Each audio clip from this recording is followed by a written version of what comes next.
할렐루야. 자, 여러분 오늘 주시는 말씀입니다. 오늘 레위기 25장의 내용을 우리가 살펴보고 있는데요. 레위기의 이런 내용들을 읽으면 자칫 어렵다, 또 무슨 소리냐, 그 전체 그림을 우리가 계속 머릿속에 두지 않으면 이 내용들이 도대체 뭘 얘기하는지를 자꾸 잊어버립니다. 그러나 여러분, 레위기는 우리가 앞서서도 여러 번 말씀드렸듯이 하나님께서 백성들에게 나와 계약을 맺자, 너희들은 내가 말한 대로 행동하고 순종해서 내가 누구인지를 세상에 드러내다오 하는 게 하나님과 우리가 맺은 계약입니다. 그래서 이 백성들이 부름을 받은 거죠. 여러분, 이스라엘이라는 나라는 너무나 확실한 목적을 위해서 하나님이 부르고 세운 족속입니다. 그들을 부른 하나님의 목적이 있어요. 이 세상을 위한 하나님의 뜻을 위해서 이 족속을 선택했다 하는 겁니다. 개념이. 근데 오늘날 성도라고 일컫는 자들이 그와 똑같습니다. 온 세상의 사람들을 위하여 불러낸 자들이 성도라는 사람들입니다. 그들도 부름을 받은 분명한 목적이 있는 거죠. 하나님께서 이스라엘이라는 족속을 그 목적을 위해서 택했을 때 애굽이라는 세상에서 불러내서 가나안이라는 세상으로 보내셨습니다. 그죠? 근데 여러분, 우리가 자칫 애굽에서 불러서 가나안이라는 세상으로 보내셨다 이것만 생각하면, 그리고 그냥 덜렁덜렁 자유를 얻었으니 가나안에 가선 한번 잘해보자 하고 갔다가는 더 큰 일을 만날 거라는 거죠. 하나님은 그냥 보내지 않았습니다. 가나안으로 보내실 때에 이 백성들을 불러다가 계약을 맺고, 계약을 여러분 구두로 맺으면 자꾸 잊어버리는 거 아시죠? 까먹잖아요. 헷갈리잖아요. 그리고 하나님이 주신 처음의 내용과 막 바뀔 수도 있잖아요. 그래서 바뀔 수 없는 눈으로 보는 계약서인 성막을 하나님이 주셨습니다.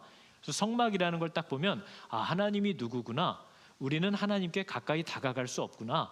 그러나 하나님이 말씀하신 절차들을 따라서 누구의 피로 무엇을 말미암아 하나님의 말씀대로 섬김으로써 순종함으로써 우리가 지성소 하나님께로 나아갈 수 있는 길들이 있구나. 이런 복음의 내용을 하나님이 눈으로 보는 계약서라고 할 수 있는 성막을 통해서 우리에게 딱 주신 거죠. 이건 바뀌지 않아요. 성막을 어떻게 세우고 어떤 재료로 세우고 어떤 방향과 어떤 색깔과 이런 모든 것들을 분명하게 명해 놓으셨기 때문에 그 성막을 조립해 놓고 그걸 늘 보는 겁니다. 그리고 그 안에서 하나님이 명하신 일들을 순종함으로써 맞아 이럴 땐 이렇게 하는 거지, 그렇지, 우리는 하나님께 함부로 나아가면 안 되지, 하나님께 나아갈 길들이 그러나 이렇게 예비되어 있지, 죄는 죽음을 요구하지, 이런 것들에 대한 메시지를 우리가 눈으로 볼 수 있게 하셨고, 토라라고 하는 귀로 듣는 계약서를 우리에게 주셨습니다. 하나님의 말씀으로 우리를 무장시켜서 가나안이라는 세상으로 집어넣으신 것이지 그냥 보낸 게 아닙니다. 그래서 오늘날 성도라고 일컫는 자들도 하나님이 나에게 뭘 명하셨는지, 하나님이 내게 부탁하신 내용이 뭔지를 모르면 세상으로 가면 안 됩니다. 하나님과 맺은 계약이 뭔지를 모르면 일하는 게 오히려 위험합니다. 그냥 가나안으로 보내신 게 전혀 아니라는 걸 우리가 아는 거죠. 무장시키기 위해서 세상에서 부르셨고, 무장시킨 후에는 세상으로 다시 보내십니다. 그렇기 때문에 성경은 저와 여러분을 가리켜서 택하신 족속, 왕 같은, 하나님 같은 제사장, 거룩한 나라, 그분의 소유가 된 백성, 이렇게 표현을 하는 거죠. 우리가 그분을 드러내기 위해서 그분의 말씀과 법을 가지고 세상으로 들어가는 겁니다. 그래서 이 부르심을 기쁘게 여기고 너무나 감사하고, 하나님이 내게 주신 은혜가 워낙에 갚을 것이 없기 때문에 내가 이렇게라도 해서 하나님께 나의 마음과 감사를 표현하고 싶다 하는 뜻에서 자신을 하나님께 내어드린 사람들이 있습니다. 이제 이 땅을 사는 건 더 이상 내가 사는 게 아니고 내 의지와 내 생각대로 사는 거 아니고 하나님을 드러내기를 원하시니까 하나님의 방법대로만 말하고 행동하고 결정하기로 한 이 계약을 내가 즐거워서 맺기로 하고 나 자신을 하나님께 드린 사람들을 성경이 성도라고 얘기하는 겁니다. 그래서 성도의 부르심은 절대 파이팅으로 시작하지 않습니다. 우리의 파이팅, 우리의 의지는 의지할 수 있는 게 전혀 아니라는 거죠. 성경이 얘기하는 성도의 부르심은 언제나 계약서가 죽음으로 시작됩니다. 이 사인은 죽음으로만 할 수 있어요. 십자가라는 예수와 함께 죽는 이 서명만이 성도가 되는 이 부르심, 이 계약서에 서명할 수 있는 유일한 조건입니다. 그래서 성도된 자들은 내가 없는 거죠. 근데 여러분, 이 부르심을 좋아하지 않는 사람들이 있습니다. 좋아하지 않아요. 하나님만을 드러내기 위해서 나를 드린 건데, 나의 모든 권리를 그리스도께 넘긴 사람을 성도라고 얘기하는데, 이런 것들은 나는 괜찮은데, 내가 봐도 좋은데 난 이런 것들은 그렇게 생각하지 않아 하는 사람들은 이 계약에 적합하지 않습니다. 우리는 하나님의 형상을 다른 것과 섞어서 세상에 드러내려고 부른 자들이 아니에요. 그렇기 때문에 성도라는 사람은 나를 그리스도께 드린 사람들을 말하는 겁니다. 그래서 여러분, 하나님이 아브라함을 부르셨을 때 아브라함에게도 죽음을 요구하셨습니다. 너는 본토, 친척, 아비집을 떠나라. 그의 생명의 터전의 근원이고 그의 모든 필요를 공급받고 있는 그곳을 하나님이 떠나라고 명하시는 게 부르심의 첫 번째 계약 내용이에요. 아브라함에게 주셨던 이삭이라는 생명도 하나님이 요구하셨고, 그죠? 그리고 하나님은 아브라함에게도 이삭을 통해서 나타날 너의 후손들이 내 부르심, 이 사명을 감당하려고 할 때에 다른 나라의 노예로 들여져서 400년간의 고난, 죽음을 경험하게 됐고 그 후에 이 땅으로 들어오게 될 거다라는 걸 가르쳐 줍니다. 그들도 죽음으로만 이 땅에서 시작될 사명을 이제 시작하게 될 거다 하는 걸 하나님이 미리 가르쳐 줘요. 그리고 약속하신 땅으로 집어넣기 전에도 40년의 광야의 죽음을 하나님이 먼저 계약하게 합니다. 하나님이 언제나 우리를 부르실 때 그 계약서의 서명은 이제 나는 죽었습니다 라는 것으로만 서명할 수 있습니다. 그런 사람들을 성경은 성도라고 얘기하는 거죠. 여러분 아시겠지만 근육이라는 건요, 스쿼트를 하면 척추 길이근과 둔근과 대퇴근이 근육이 붙는다. 이걸 배웠다고 해서 근육이 붙지 않습니다. 근육은 아시다시피 몸이 시달려야 자랍니다. 운전도 그렇고 수영도 그렇고 탁구도 그렇고 심지어 아이를 키우는 것도 아이 키우는 서적을 배웠다고 해서 아이를 키울 수 있는 능력이 나타나지 않습니다. 모든 것은 배운 것을 가지고 겪어야만 그것이 나에게 경험되어지는 거죠. 믿음이라는 것도 똑같아요. 내가 이제 예수만을 위해서 살겠습니다 라고 결단하는 마음도 놀라운 능력이지만 하나님은 이제 그것을 실제적으로 내가 겪게 하는 일들을 내 앞에 두시겠다고 약속하신 겁니다. 그리고 그것이 결코 우리를 죽이지 못하고 우리에게 복이 될 거라는 걸 하나님이 가르쳐 주는 거죠. 그래서 여러분, 하나님의 질서, 하나님이라면 이럴 때 이렇게 하신다라는 것을 내가 드러내기 위해서, 내 성품 아니에요, 하나님이 명하신 대로 순종하겠다라고 내 권리를 하나님께 다 내어드린 성도들에게 하나님은 비로소 말하기 시작합니다.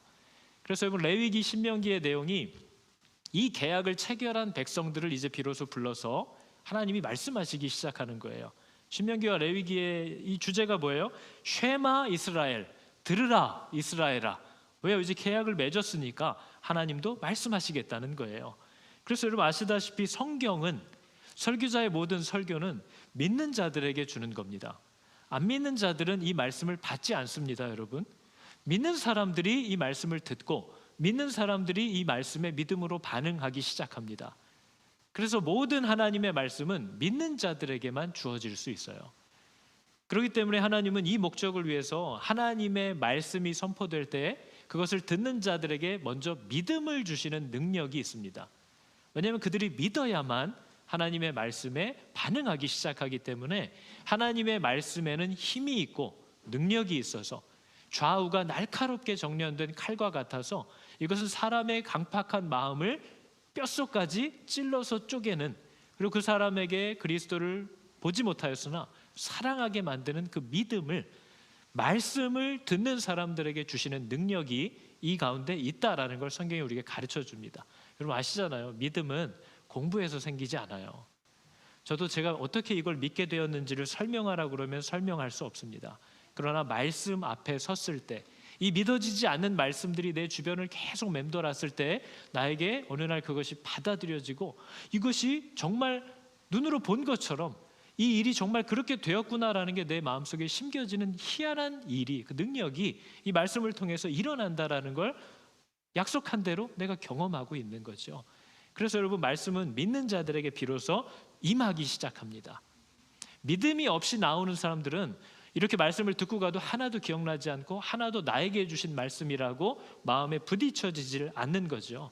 그래서 하나님이 이 계약을 맺은 자들에게 들으라 이스라엘아 하면서 말씀들을 주시고, 여러분 신명기에서 보셨죠? 너는 이 말씀을 너의 가까이 두고 네 이마에 붙이고 네 손목에 메고 출입구에 걸어놓고 나가든지 들어오든지 누워있든지 일어나든지 나와 맺은 계약서의 내용을 항상 살피고 기억하고 잊지 말라고 명령하시는 거죠. 그게 여러분 저와 여러분의 부르심이고 이 당시 이스라엘을 불러낸 이유입니다.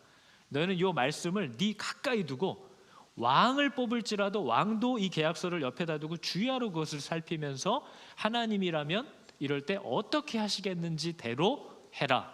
그게 이스라엘과 맺은 계약이라는 거예요. 그래서 여러분 우리가 잘 아는 말씀이 이겁니다.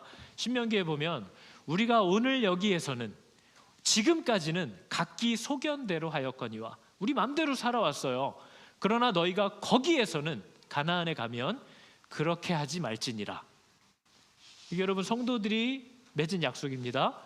어떻게 하래요? 너희는 하나님 여호와께서 자기 이름을 두시려고 택하실 그 가나안 그곳으로 가서 내가 명령하는 것을 모두 가지고 가래요. 하나님이 명령하신 모든 것들을 다 거기로 들고 들어가래요. 그래서 내가 너에게 명령하는 모든 것을 거기서 행할지니라. 그게 여러분 이스라엘의 부르심입니다. 가나안이라는 모델하우스를 거기에다 두고 하나님이 하나님의 나라는 바로 이런 뜻과 질서를 따라서만 운영되고 이끌어져 가는 나라다라는 걸 너희가 보여줘야 한다. 그러니까 계약을 맺자. 네가 지금까지 하던 대로 하지 말아라. 네가 앞으로 하고 싶은 대로 하지도 말아라. 내가 너에게 준 모든 명령들을 다 가지고 들어가서 너희는 어떤 상황을 만나던 내가 준 질서와 방법대로만 살아가라. 그러면 주변 나라들이 그걸 보고 저 나라는 왜 저렇게 하지? 하면서 하나님이 누구신지를 내가 드러낼 테니까 이 일을 위하여 너를 불렀으니까 너는 이렇게 살기로 결정하겠느냐 하는 걸 묻는 거예요. 근데 그 중심 내용을 모르고 이스라엘이 아유 감사합니다. 그렇게 하겠습니다. 주 이외에 누가 우리의 왕이 됩니까? 이렇게 헛소리를 해놓고 자기 소견들을 다 갖고 들어갔다는 거죠. 그게 여러분 그들의 실패였고 오늘날 우리들과 전혀 다르지 않은 모습이라고 얘기를 하는 겁니다. 그래서 여러분 지금도 안식일, 안식년 이런 얘기를 하면 문호동의 개념으로 이해하는 분들이 많아요. 야 안식일인데 공부하지 마, 어디 가지 마, 가게 열지 말아야지 이런 것만 우리가 초점을 갖고 있다는 거죠. 근데 여러분 우리가 오늘 읽은 본문은 안식년과 희년에 대한 내용입니다. 이게 점차적으로 증폭되는 중이에요. 안식일 7일이죠. 안식년 7년이에요. 희년은요, 이 안식년 7년이 7번 반복된 49년의 다음 해예요. 50년째 희년. 그래서 이 세 날, 이 세 절기에 대해서 하나님이 명령하시는 공통점은 이겁니다. 사람의 힘을 첨가하지 말라 하는 거예요. 사람의 힘이 거기 들어가지 않게 해라. 왜냐하면 이 안식일, 안식년, 희년의 절기의 정신은요, 사람이 우리가 다 착각하고 삽니다. 자기 힘으로 자기 노력과 애쓴 만큼 먹고 산다고 생각한단 말이에요. 근데 사람이 자기의 힘으로 살고 있는 게 아니라 진짜 하나님의 은혜와 공급으로 살아가고 있다는 것을 세상에 선포해야 된다는 거죠. 그리고 네가 알지 않냐? 네가 기억해야 한다는 거예요. 그걸 위해서 이 날을 반드시 지켜라. 그리고 네가 거저받은 은혜를 그 안식일, 안식년, 희년의 때에 너처럼 억압받고 자유를 빼앗긴 자들에게 그 동일한 은혜를 베풀어서 하나님이 그런 분이라는 걸 그들에게도 알게 해줘라. 그래서 여러분 안식일, 오늘 같은 안식년, 희년 이 정신은요, 내가 내 힘으로 사는 게 아니야. 나는 하나님의 은혜로 사는 거야 라는 걸 멈춰서 기억하는 거예요. 그리고 착각하고 굴레를 메고 살아가는 자들에게 값없는 동일한 은혜들을 그들에게 주어서 그들을 묶고 있는 모든 얼거맨 것들을 풀어주고 하나님의 사랑을 그들에게 드러내어서 자기들도 은혜로 살게 되었음을 깨닫게 해주라 하는 게 이 모든 절기의 정신입니다. 그래서 여러분 희년은 되게 특이한 날이에요. 희년은요, 하나님께 받은 이 모든 은혜가 처음부터 은혜로운 거지 우리의 노력과 준비로 받은 게 아니라는 걸 50년마다 확인하는 겁니다. 그래서 여러분 희년은요, 야 우리가 어떤 사람은 살다 보니까요 먹고 살 게 빠듯해져서 자기 집을 판 사람도 있어요. 자기 땅을 넘긴 사람도 있어요. 심지어는 자기 자신을 노예로 들여서 먹고 살려고 남의 집에 종으로 들어갈 수밖에 없는 일을 만나는 사람들도 있어요. 그런데 이스라엘 사람들은요, 야, 나는 부지런하게 똑똑하게 일 처리를 해서 다른 사람들에게 집도 안 뺏기고 나는 오히려 남의 집과 땅을 막 사들여가지고 이렇게 부자가 됐다 하는 게 성도의 부르심이 아니라고 했잖아요. 성도의 부르심은 하나님이 어떤 분이냐, 하나님이 어떤 질서를 따라 사시는, 우리를 만져주시는 분이냐, 그걸 세상에 드러내려고 우리가 모인 거기 때문에 50년마다 우리가 처음 받았던 그 은혜대로 이 모든 것들을 혹시나 사고로 혹은 어리석음으로 죄로 빼앗기고 막 잃었던 사람들에게 이게 우리의 노력대로 살아가고 잘 살려고 우리가 이 땅에 보냄을 받은 게 아니라 하나님이 누구신지를 드러내라고 하나님이 이 은혜를 주셔서 우리를 이 땅에 넣으셨기 때문에 50년마다 모든 재산을 원천 재분배하는 거예요. 그래서 야, 너 한 해 동안 고생했다. 이제 이걸 돌려받고 다시 우리가 이 부르심대로 하나님의 뜻대로 하나님의 사랑과 질서를 보여주면서 다시 한번 시작하자 하는 나라의 리부팅을 하는 거예요. 얼마나 특이한 나라입니까, 이 나라가. 쟤네는 왜 저렇게 고생해서 자기가 땅을 저렇게 많이 얻었는데 왜 저런 짓을 하지? 그럴 때마다 여러분, 희년은 왜 우리가 이 땅을 살고 있는지를 세상에 선포하는 날입니다. 은혜다. 하나님이 이런 분이시다. 우리는 돈 벌고 돈 모으고 살아가고 남 위에 올라타서 내가 높고 넌 내 아랫사람이고 하는 걸 자랑하면서 살기 위해 이 땅에 온 게 아니라 하나님이 누구신지를 드러내 보려고 부름을 받은 자들이다. 그러니까 그걸 위해서, 그 사역을 감당케 하기 위해서 50년마다 이 모든 나라에 하나님이 처음 우리에게 주셨던, 우리가 받았던 것들을 동일하게 다시 분배한다라는 정신이 있는 겁니다. 그러니까 여러분, 이 나라가 되게 특이한 나라라는 걸 알아야 돼요. 이스라엘은 희년을 중심으로 모든 시스템이 갖춰지고 운영되는 나라입니다. 그래서 여러분, 오늘 읽으셨잖아요. 예를 들어 희년이 2년 후에 다가와요. 그럼 이 사람이 자기 집이나 땅을 팔 때 2년 후면 다시 돌려받아야 되거든요. 그러면 그 땅값이 싼 거예요. 2년밖에 못 쓰는 땅이니까. 근데 지금 49년 남았어요, 희년이 오려면. 그럼 이 땅을 사는 사람이 49년을 자기가 쓸 수 있는 거예요. 그럼 땅값이 높아지는 거죠. 그러니까 모든 게 저 사람에게 다시 돌아가야 할 하나님의 은혜라는 것을 선포하는 것에 있기 때문에 이스라엘의 모든 제도는 거기에 맞춰서 가격이 책정된다는 거예요. 근데 여러분 아시겠지만 안식년과 희년이 이스라엘 역사상 지켜진 적이 없습니다. 아니, 내가 받았는데 왜 저걸 돌려줘? 아무도 그것에 순종하지 않았다는 거죠. 그래서 여러분, 안식년은요 7년째, 이제 6년이 끝나고 7년째가 되면 하나님이 씨를 뿌리지 말라 하셨어요. 얼마나 두려운 일입니까? 7년째는 6년째에 뿌려둔 것이 열릴 테니까 먹고 살 수 있어요. 근데 7년째에 파종하지 않으면 8년째가 난처해지는 거잖아요. 한 해가 날아가 버리니까 어떻게 먹고 살아요? 그런데 하나님이 오늘 분명히 무슨 약속을 줬어요? 네 힘으로 먹고 살아왔던 게 아니라는 걸 너는 기억해야 된다. 그래서 씨 뿌리지 말라는 거예요.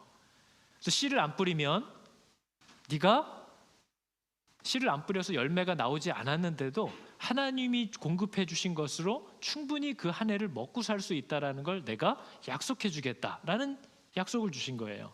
그 파종하지 말아라. 그러면 내가 너에게 복을 명해서 너로 배불리 먹게 할 거다. 그러면 우리도 깨닫겠죠? 내가 그동안 그렇게 마음 졸이고 애쓰면서 살아왔는데 내 힘으로만 살 수 있었던 게 아닌 거구나. 내가 정말 하나님의 은혜로 사는 사람이구나 라는 걸 내가 기억해야 한다는 거죠. 그리고 그 사실을 세상에도 선포하라는 거예요. 그게 하나님이 우리에게 준 약속입니다. 그래서 여러분, 이 파종하지 않고 수확물이 없는 때를 만난 그 때에도 자연적으로 자라난 모든 것들에 손대지 말라는 거예요. 그럴 필요 없대요. 하나님이 소출을, 너희 먹을 것을 충분히 주실 거기 때문에 네 남종도 여종도 품꾼들도 가난한 자 나그네 들짐승들까지도 네가 올 한 해 소출이 없으니까 이거 아껴두지 않으면 우리가 죽을지도 몰라 하고 싸매고 있지 말라는 거예요. 종들도 주고 들짐승도 주고 가난한 자도 주고 나그네도 주고 다 줘라. 그래서 그들에게 하나님이 우리를 이렇게 먹이십니다라는 걸 드러내줘라. 그럼 네가 배불리 먹을 거다. 그러나 내가 한 해 파종을 하지 않았기 때문에 이거 없으면 내년에 어떻게 될지 몰라 하고 싸매고 있으면 이 땅이 너를 토해낼 거다. 그게 하나님이 이스라엘 백성에게 준 명령입니다. 오늘날 성도들에게도 동일한 약속을 주고 계시는 거죠. 그래서 여러분, 희년은 더 끔찍한 해입니다. 희년은요 77에 49잖아요. 49년째가 안식년이에요. 그러니까 한 해를 파종하지 않았어요. 근데 다음에 50년째도 희년이에요. 그때도 파종을 할 수가 없어요. 그러면 51년째 파종을 하겠죠? 그럼 52년째나 돼야 먹을 수 있어요. 3년의 공백이 생기는 겁니다. 얼마나 마음 졸이겠어요, 여러분. 2년을 씨 뿌리지 말래요. 3년의 공백이 생겨요. 그런데 하나님이 그런 명령을 주시면서 네 힘으로 먹고 사는 게 아니라는 걸 내가 보여준다니까. 그래서 네가 순종하면, 오늘 읽은 말씀이 뭐예요? 네가 3년 먹을 것을 내가 먼저 주겠다. 그러니까 불안해하지 말고 순종하면요, 하나님의 말씀대로 순종하면 2년 동안 일 안 하고도 3년을 먹고 사는 게 뭔지를 내가 너를 통해서 보여줄 거야. 그럼 너 감격하겠지. 그리고 너 깨닫겠지. 내 힘으로 사는 거 아니었어. 은혜에 감사하겠지. 그리고 주변 나라들이 놀라겠지. 어떻게 저 나라는 일해서 먹고 사는 게 아니라 순종하면 먹고 살 수 있을까? 그걸 드러내라고 내가 너를 부른 거야. 순종하면 3년 먹을 것을 은혜로 받는 거예요. 근데 여러분, 불안해서 그럼 안 뿌렸다가 내년에 안 나서 하나님이 또 공급 안 해주시고 그러면 그럼 어떻게 살아? 그때는 자식도 있는데 어떻게 우리 가족 먹고 살아? 하고 불안해서 불순종하고 뿌린 사람들은 자기가 뿌린 걸 다음에 먹겠죠? 그러면 그 사람들은 자기가 은혜로 살고 있다는 걸 경험할 일이 없는 겁니다. 자기가 은혜로 살고 있다는 걸 경험치 못하는 거죠. 그 사람은 교만해집니다. 그 사람은 다른 사람을 무시하기 시작하고 자기 힘을 의지해서 삽니다. 하나님으로부터 멀어져 가는 거죠. 그래서 하나님이 오늘 내린 명령이 그 명령이에요. 안식일, 안식년, 희년은요, 사람이 자기 수고와 지식으로 지혜로 먹고 사는 게 아니라 하나님의 수고로 우리가 먹고 살고 있다는 걸 세상에 드러내게 하시려고, 잊지 않게 하시려고 명하신 절기입니다. 그래서 중요한 거예요. 우리의 신앙의 고백이고 우리의 감사의 표현의 날입니다. 그리고 세상이 그것을 보는 거죠. 그러면서도 우리는 그 누구보다도 행복한 삶을, 감사한 삶을 이 땅에서 영유해낸다라는 걸 하나님이 드러내기를 원하는 거죠. 그래서 오늘 말씀을 보면 사람들이 그걸 얼마나 두려워합니까? 18, 19절을 보니까요, 너희는 내 규례를 행하며 내 법도를 지켜 행하라. 그리하면 너희가 그 땅에 안전하게 거주할 것이라. 땅은 그것에 열매를 내리니 너희가 배불리 먹고 거기 안전하게 거주하리라. 약속해 줬어요. 안식년 때 씨 뿌리지 말라고 하시면서. 그러면 사람들의 마음에 이제 질문이 나타나는 겁니다. 만일 너희가 말하기를 우리가 만일 7째 해에 심지도 못하고 소출을 자연적으로 난 거 걷어가지 말라고 그랬어요. 그거 나그네나 가난한 사람이나 새들이나 짐승이 먹어야 되니까. 그 힘겨운 사람들이, 이스라엘이 가나안에 처음 은혜로 들어왔을 때 자기들이 뿌리지 않은 걸 먹었단 말이에요. 은혜로 먹었어요. 그러니까 그것을 저 어렵고 고통받는 자들도 네가 받은 은혜를 똑같이 경험하게 해주도록 그들이 거두고 나서 자연적으로 땅이 맺은 열매들은 그들이 먹게끔 놔두라고 그랬단 말이에요. 근데 나쁜 놈들은 그걸 끝까지 다 소출해 버렸거든요. 다 추수를 해서 못 들어오게 해버리는 거죠. 그렇게 하면 된다.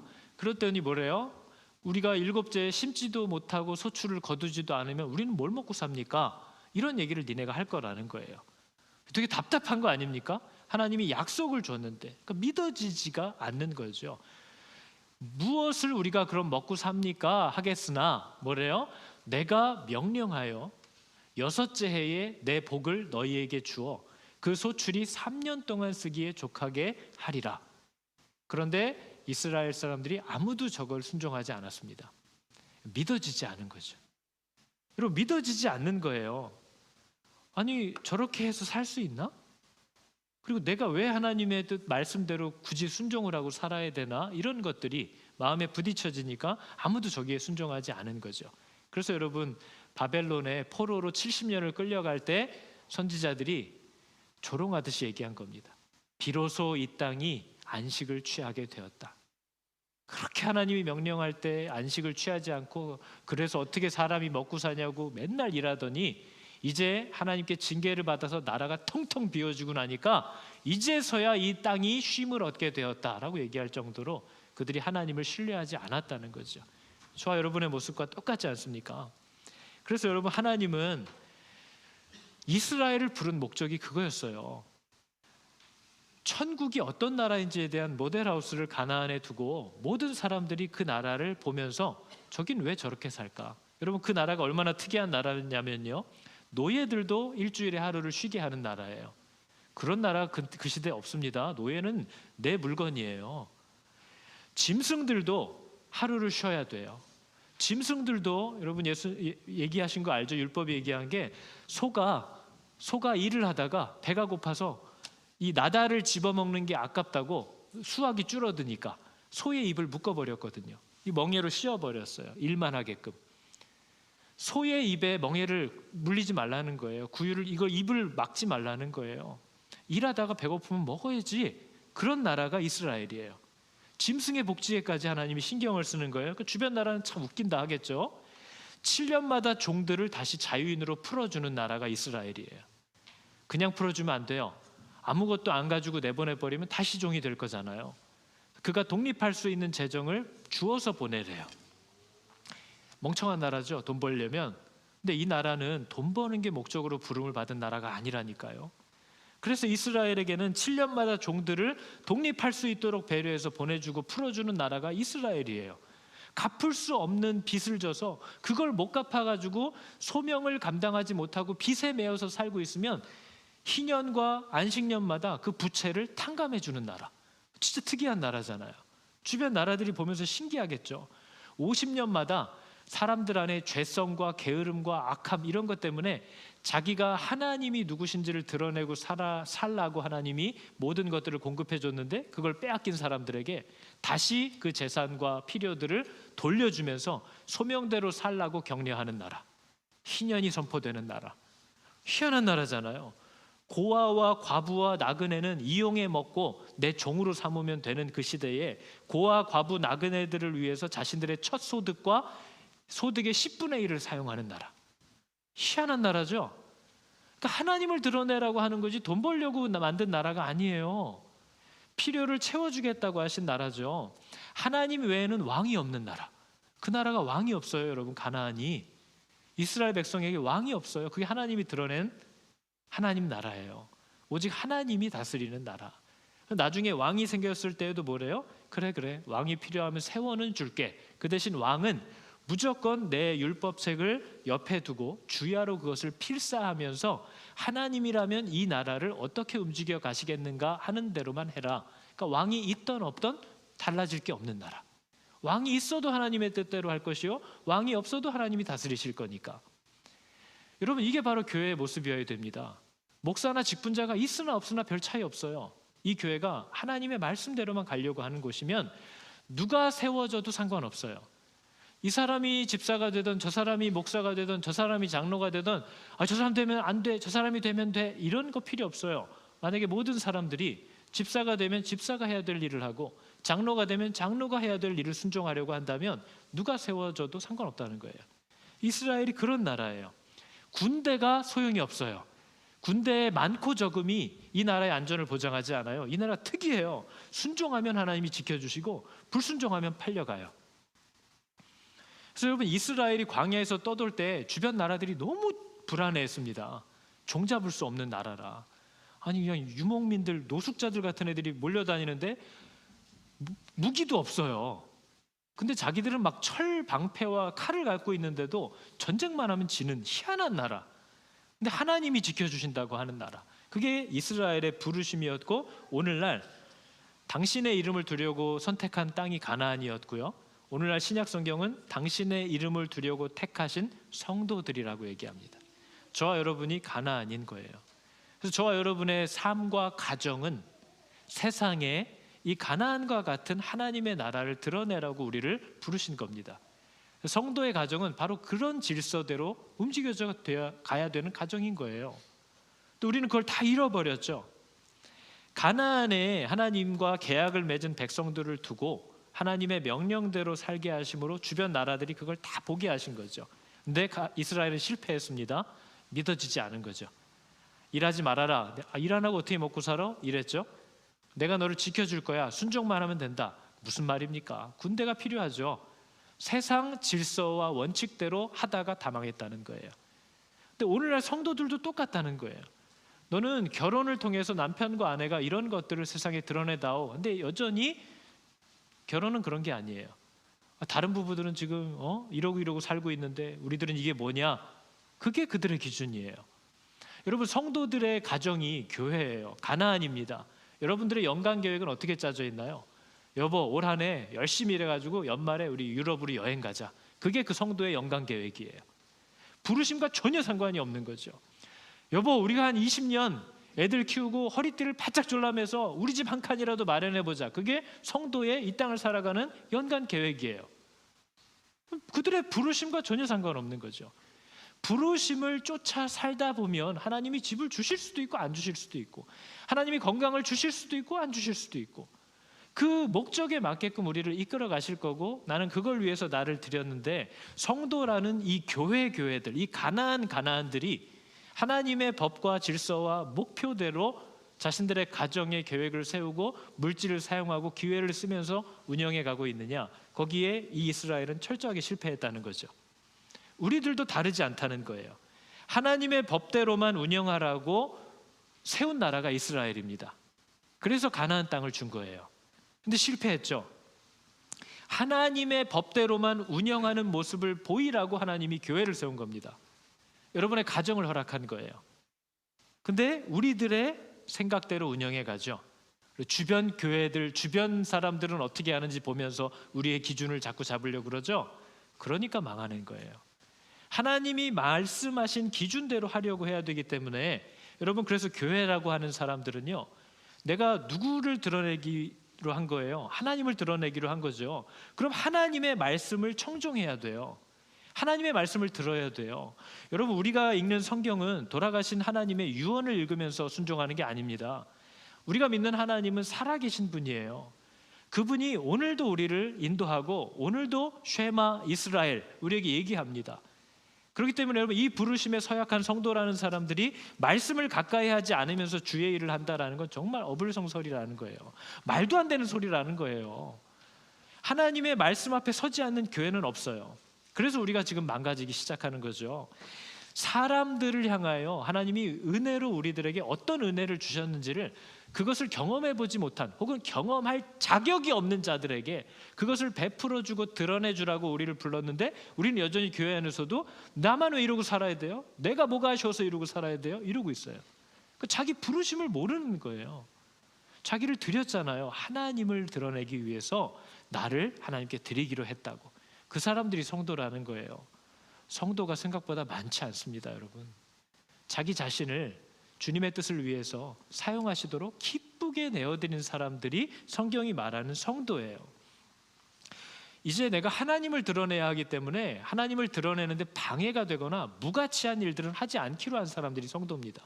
도대체 언제까지 이걸 왜 하면 안 돼요? 이걸 왜 해야 돼요? 왜 이런 걸 물어보는 거예요? 본인이 생각하면서 이게 하나님을 나타내기에 적합하지 않고, 혹은 뭐 해롭진 않지만 시간 낭비다 하는 것들은 내가 안 하기로 한 사람이잖아요. 그 사람들을 우리가 성도라고 얘기하는 거죠. 여러분, 성도는 세상의 빛이에요.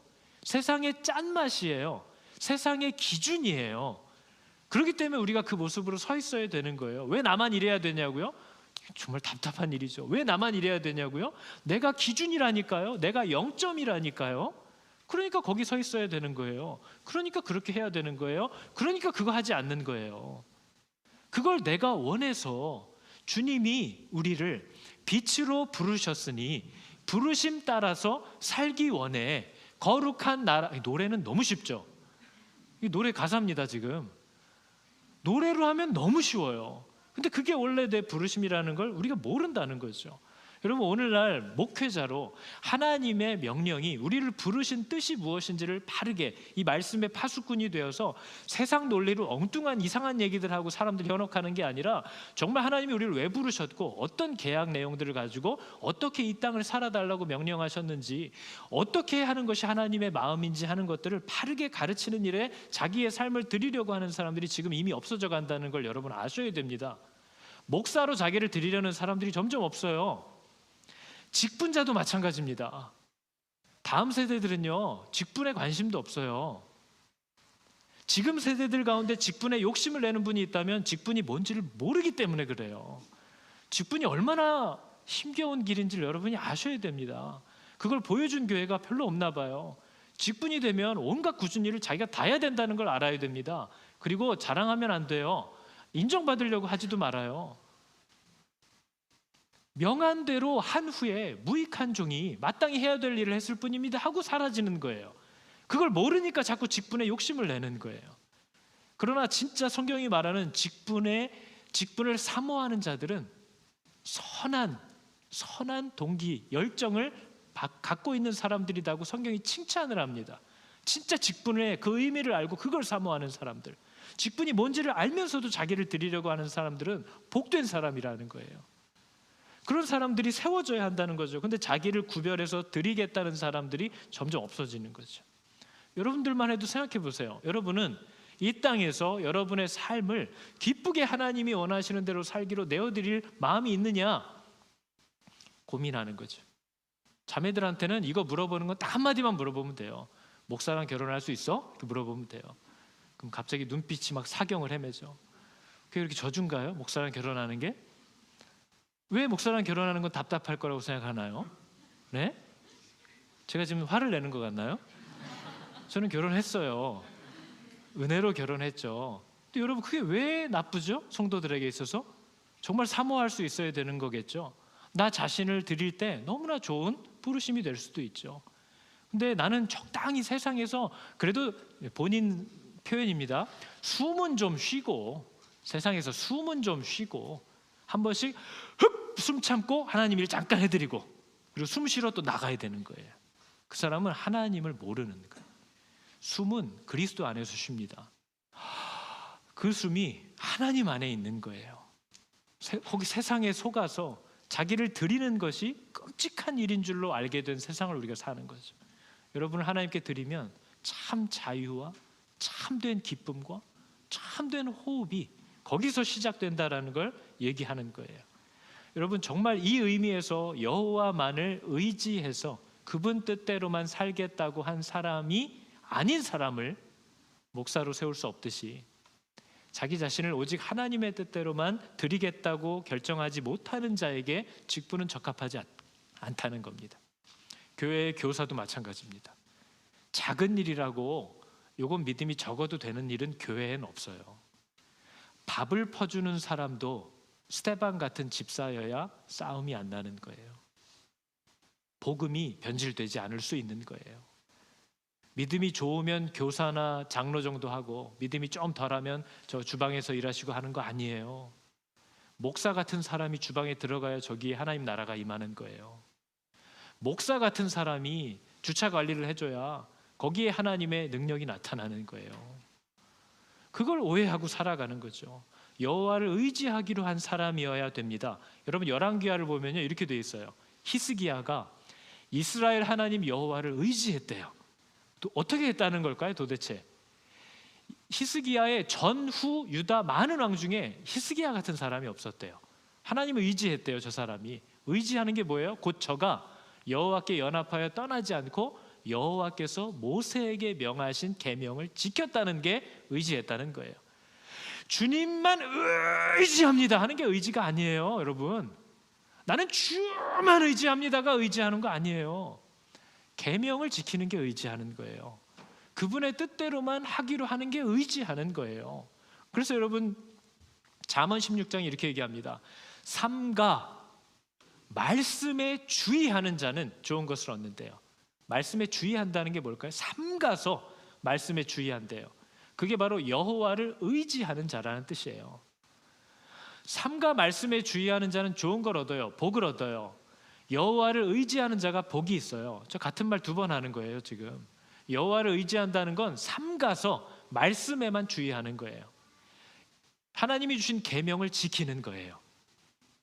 그게 좋아서 기뻐서 때론 힘든데 그래도 난 이렇게 하고 살고 싶어라는 마음이 그 안에 들어왔기 때문에 하나님의 말씀대로 살려고 하는 사람을 여호와를 의지하는 사람이라고 하는 겁니다. 그래서 오늘날 여러분 예수 믿는 사람과 교회가 진짜 건강한 교회냐?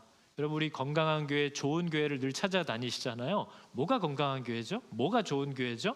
여러분 성경이 말하는 좋은 교회는요 막 부서가 막 활동이 엄청나고 막 일들이 막 팍팍 돌아가고 사람들 간에 이미 친해져 가지고 막 언니 오빠 야 이러면서 막 친해지고 여기저기 밥 먹으러 다니고 차 마시러 다니고 하여튼 이렇게 좋은 친구들이 있을까 하는 교회가 좋은 교회가 아니에요. 그런 모습들이 나타날 수도 있지만 그 자체가 좋은 교회의 기본적인 조건들이 아니에요. 성경이 말하는 건강한 교회는요, 하나님과 맺은 계약이 지켜지는 교회예요. 하나님과 맺은 약속을 지키려고 하는 교회가 건강한 교회고 좋은 교회예요.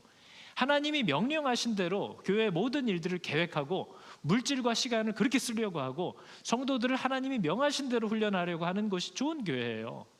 일단 계약이 지켜져야죠. 제가 예전에 이런 얘기 했잖아요. 어떤 회사에 청년이 딱 들어갔는데 회사가 너무 좋아. 환경도 좋아, 사람도 좋아, 사장도 그렇게 좋을 수가 없어요. 근데 딱 하나 월급만 안 줘. 그럼 다닐 거예요? 아니, 일단 월급은 나와야죠. 계약 내용은 일단 지켜야죠. 그리고 나서 뭐 교제도 좋고 이런 게 돼야죠. 이 교회가 하나님이 명하시는 것을 들으려고 하는 교회냐, 하나님의 말씀을 들으려고 하는 교회냐, 들으라고 하는 교회냐, 말씀 앞에 서라고 명령하는 교회냐, 그리고 들은 대로 순종하라고 하는 교회냐, 순종하려고 하는 교회냐, 그걸 보고 우리는 좋은 교회구나, 하나님과의 약속을 지키려고 하는 공동체구나, 그거를 보면서 판단을 하는 거죠. 여러분, 우리들은 하나님과 맺은 계약을 지키는 것에 성공적입니까? 여러분의 삶은, 여러분의 가정은, 여러분의 삶과 가정이 목표하고 세우는 계획들은 하나님과 맺은 계약, 그 부르심과 맞는 삶입니까? 제가 교회의 연간계획만 맨날 보고할 게 아니라 여러분 가정의 연간계획을 이제 매년 받아야겠어요. 집사님, 올 한 해 12달 동안 가정 계획이 뭐냐, 그리고 가장 중요한 지출이 뭐냐, 그거 다 받아야 될 것 같아요. 표정이 왜 그래요? 받으면 안 돼요? 뭐 나쁜 일 할 거 아니잖아요. 그죠? 재직들은 받을까요? 안 될 것 같으세요? 여러분, 교회가 재정 보고 안 하면 막 아유 이 교회가 이러시잖아요. 성도들 가정은 다 재정 보고 할까요?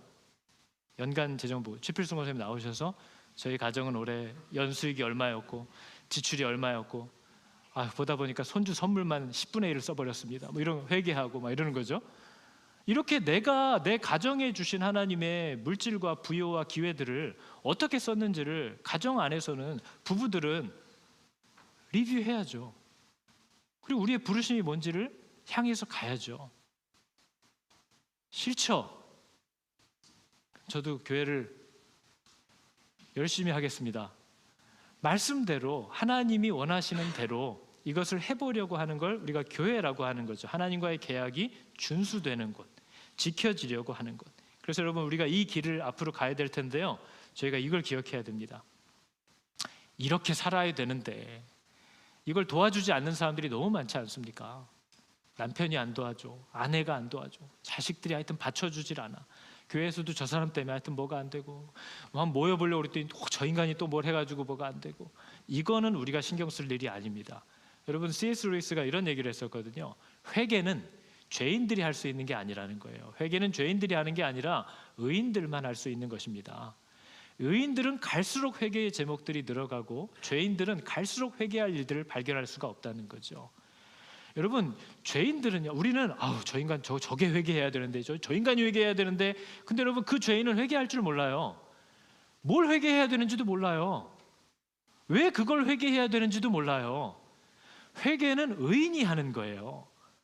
회개는 의인만 할 수 있는 거예요. 그래서 우리는 가정에서, 교회에서도요, 무슨 일이 일어나면 저 인간이 들어야 되는데, 저놈이 회개해야 되는데 하는데 시간을 낭비하지 말고 내가 하나님과 맺은 계약에서 지금 뭐를 위반하고 있나, 뭐를 제대로 못하고 있나를 보면서 의인들은 자기가 회개하는 거예요. 그럼 하나님이, 여러분, 이게 교회가 아니고요, 하나님의 뜻대로 순종하려고 하는 그 의인이 교회예요. 하늘그림 교회에 이러한 의인이 5명이 있으면요, 그 5명을 하나님이 하늘그림 교회라고 얘기하는 거예요.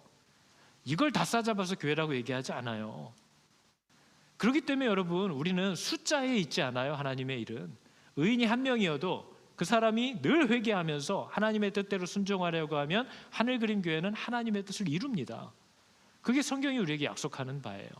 그래서 여러분 자꾸 남들을 보면서 원망하고 정죄하고 판단하고 막 시비 걸고 저 인간이 안 하면 나도 못해 이러면서 세월을 허송하지 말고 우리의 부르심이 짧습니다. 우리의 부르심이 분명하죠.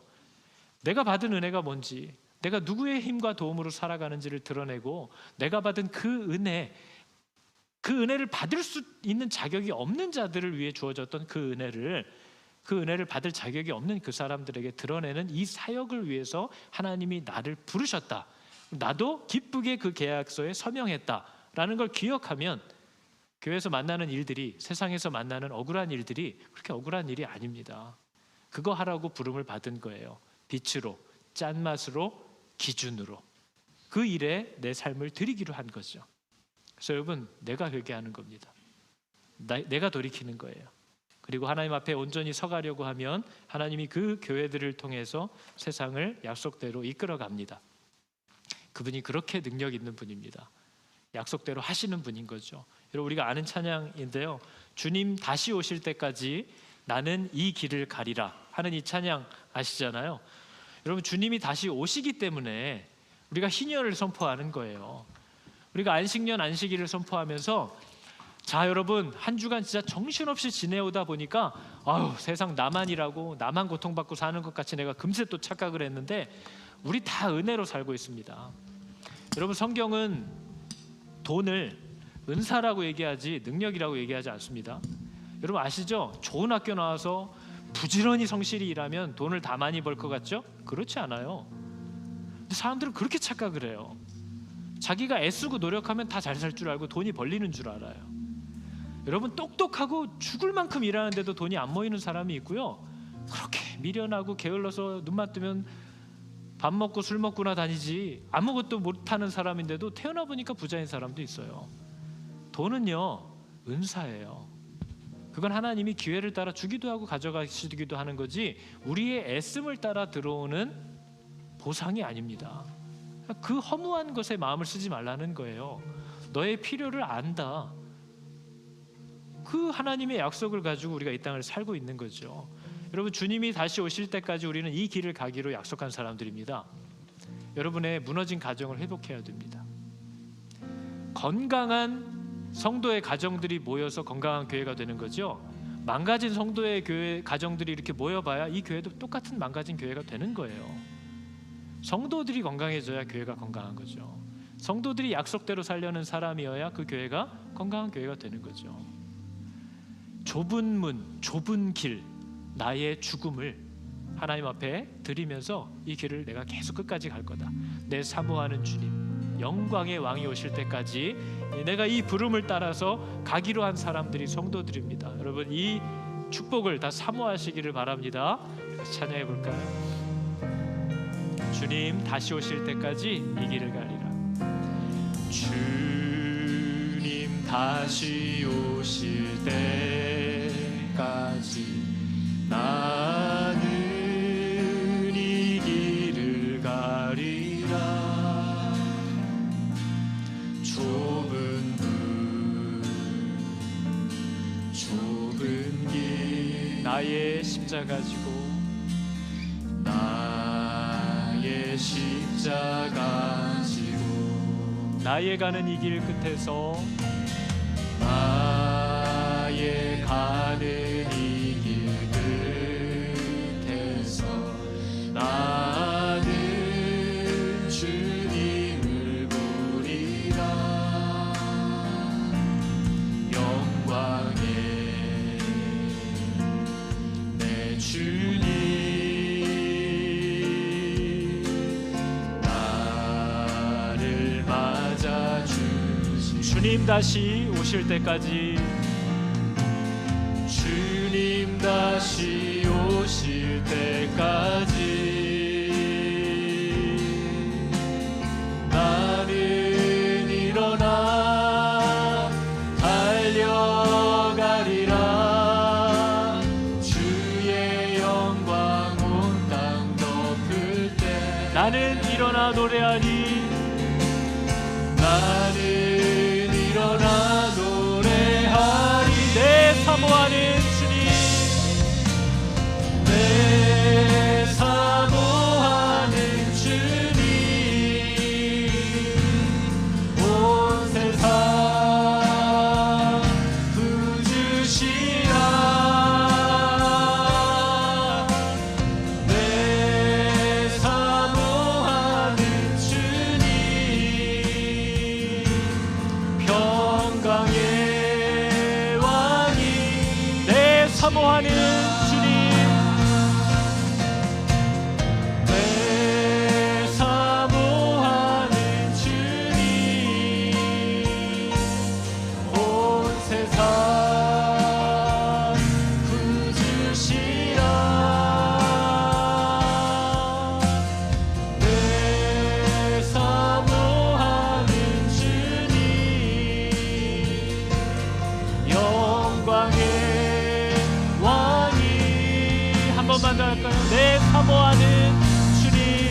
시간 기도할 때에 하나님, 내가 하나님과 맺은 계약을 아예 모르고 살았습니다.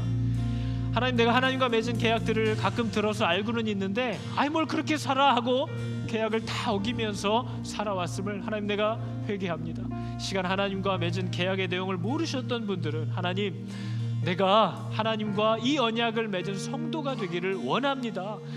또 그 계약의 내용들을 그래도 알고 계셨던 분들은 하나님, 내가 내 부르심의 방향을 또 잊어버리고 또 엉뚱한 계획들로 내 삶을 가득 채우고 하나님과 다른 방향으로 뛰어왔음을 하나님 회개합니다. 하나님, 나를 다시 바른 길로, 온전한 길로, 부르심의 사명의 길로 하나님 나를 돌이켜달라고 시간 회개하며 나아가도록 하겠습니다. 기도하겠습니다.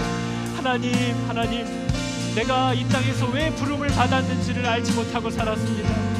하나님, 나에게 왜 은혜가 임하는지를, 그 목적을, 이유를 아버지 내가 알지 못하며 살았습니다.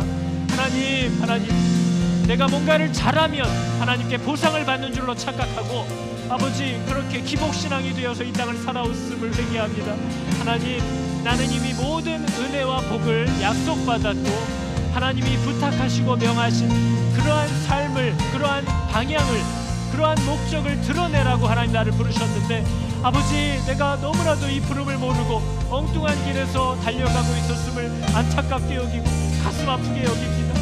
하나님, 우리 모든 성도들이 내 부르심을 알게 하여 주시옵소서. 하나님이 우리를 왜 빛으로 부르셨는지, 왜 그 부르심을 따라 살아야 하는지를 하나님 이 시간 회복하게 하시고 깨닫게 하여 주사 그 부름을 기뻐하는 자들이 일어나게 하여 주시고 그 부름에 순종하려는 자들이 아버지 힘을 얻게 하여 주시옵소서.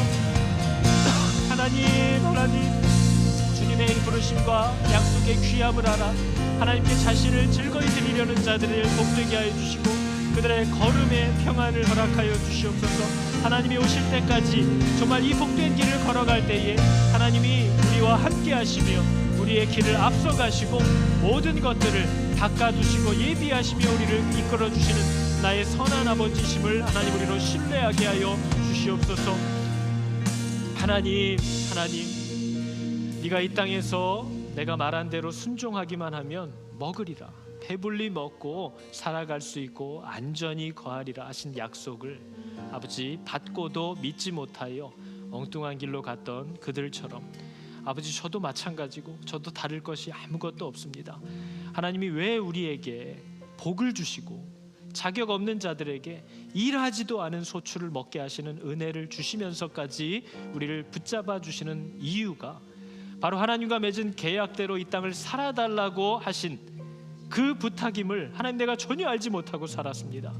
내가 하나님을 우상 섬기듯이 조금 기쁘게 해드리면 복을 받는 줄로 알고 나와 내 자식들과 이 땅에서의 편안함을 위해서만 하나님을 기쁘게 해드리는, 하나님을 달래드리는 자처럼 어리석게 신앙생활을 하고 살았음을 아버지 내가 너무나도 가슴 아프게 여깁니다.